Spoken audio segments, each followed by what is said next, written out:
Hi friends, welcome to Green Recipe video.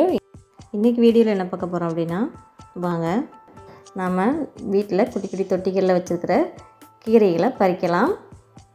இந்த கீரை பாத்தீங்கன்னா சிறு பசலை கீரை அப்படினு சொல்வாங்க. இத நாம மார்க்கெட்ல வாங்கிட்டு அந்த தண்டு இருக்கும்ல அத நாம வச்சிட்டாலே போதும் சூப்பரா நமக்கு படர்ந்து வந்துகிட்டே இருக்கும். இதுவுமே அந்த மாதிரி வெச்சதாங்க. நாம வேரோட இத புடுங்கினா கூட இது மறுபடி தழுத்து நமக்கு கீரைகள் கொடுத்துட்டே தான் இருக்கும். நம்ம வீட்ல வளர்த்த கீரையை நம்ம பிடுங்கி சமைக்கிறதுல அவ்வளோ ஒரு ஹாப்பினஸ் இருக்குங்க. இப்போ பாருங்க நமக்கு கீரை எந்த அளவுக்கு கிடைச்சிருக்குது அப்படின்னு. இப்போ நாம இதை பொரியல் பண்ணலாம் வாங்க. கடாயில் கோகனட் ஆயில் விட்டுருக்கிறேன். அப்புறம் அதில் ஒரு ஸ்பூன் அளவுக்கு சீரகம் சேர்த்துக்கோங்க. அப்புறம் ஒரே ஒரு பெரிய வெங்காயமும் ஒரே ஒரு பச்சை மிளகாயும் பொடி பொடியாக கட் பண்ணிவிட்டு ஆட் பண்ணிக்கலாம்.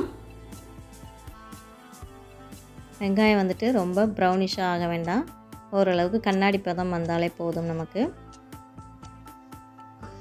அதுக்கப்புறமா அதில் நாம் எடுத்து வச்சுருக்கிற கீரைகளெல்லாம் ஆட் பண்ணிக்கலாம். இந்த கீரையை பார்த்திங்கன்னா நல்லா ஸ்டார்டிங்லேயே ஃபஸ்ட்டு நல்லா வாஷ் பண்ணிடணும், ஏன்னா நிறைய மண் இருக்கும். ஸோ வாஷ் பண்ணிவிட்டு அதுக்கப்புறமா நாம் கீரையை கட் பண்ணிவிட்டு சேர்க்கணும். எப்போதுமே கீரையை கட் பண்ணிவிட்டு வாஷ் பண்ண வேண்டாம், வாஷ் பண்ணிவிட்டு கட் பண்ணால் தான் அதில் உள்ள சத்துக்கள் எல்லாம் போகாமல் இருக்கும். கீரையில் உள்ள தண்ணி எல்லாமே நல்லா ஃபில்ட்ரு பண்ணிடுங்க, ஏன்னா நமக்கு கீரையிலே நிறைய தண்ணி இருக்கும். ஸோ அலசும் போதும் தண்ணி இருக்கும், அந்த தண்ணியும் சேர்ந்தால் ரொம்ப குழஞ்சி ஒரு மாதிரி ஆயிரும்.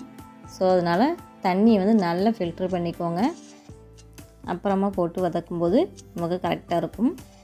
பாருங்கள், இந்த மாதிரி ஓரளவுக்கு தண்ணி கீரையில் உள்ள தண்ணி மட்டுமே தான் நமக்கு வரும்.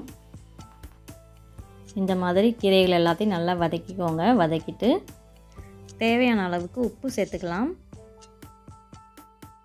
கீரைக்கு ரொம்ப அதிகமாக உப்பு சேர்த்துறாதீங்க, ஏன்னா கீரையிலே நமக்கு ஒரு உப்புத்தன்மை இருக்கும். அதனால் எந்த கீரையாக இருந்தாலும் உப்பு கம்மியாகவே சேர்க்கணும். சேர்த்துட்டு அதையுமே நல்லா மிக்ஸ் பண்ணி விடுங்க. அவ்வளோதான், நமக்கு கீரை இந்த அளவுக்கு சூப்பராக தண்ணியெல்லாம் நல்லா வற்றி நல்லா வந்துருச்சு. இப்போ இந்த ஸ்டேஜில் பார்த்திங்கன்னா நம்ம கொஞ்சமாக துருவின தேங்காய் ஆட் பண்ணிக்கலாம்.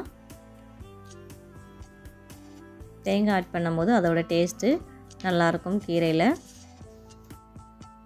ஆட் பண்ணிவிட்டு நல்லா அதையுமே மிக்ஸ் பண்ணி விட்டுருங்க. இந்த கீரையில் பார்த்திங்கன்னா நிறைய சத்துக்கள் இருக்குது. ஸோ அடிக்கடி இந்த கீரையை நம்ம உணவில் சேர்த்துக்கலாம். அப்புறம் ஃபைனலாக ஒரு ஸ்பூன் அளவுக்கு கோகனட் ஆயில் விட்டுட்டு அடுப்பை ஆஃப் பண்ணிடுங்க. அவ்வளோதான், நம்மளோட சூப்பரான ஹெல்த்தியான கீரை பொரியல் ரெடி ஆயிடுச்சு. வாங்க இப்போ நம்ம இதை சர்வ் பண்ணலாம். இவ்வளோ சிம்பிளான இந்த கீரை பொரியலை கண்டிப்பாக நீங்களுமே வீட்டில் ட்ரை பண்ணுங்கள் ஃப்ரெண்ட்ஸ். இந்த மாதிரி லஞ்சுக்கு செஞ்சு சாப்பிடுங்க. இந்த வீடியோ உங்களுக்கு பிடிச்சிருந்தது அப்படின்னா லைக் பண்ணுங்கள், ஷேர் பண்ணுங்கள், கமெண்ட் பண்ணுங்கள். நம்ம சேனலுக்கு சப்ஸ்கிரைப் பண்ணி சப்போர்ட் பண்ணுங்கள். இந்த அருமையான பதிவை பார்த்ததுக்கு நன்றி.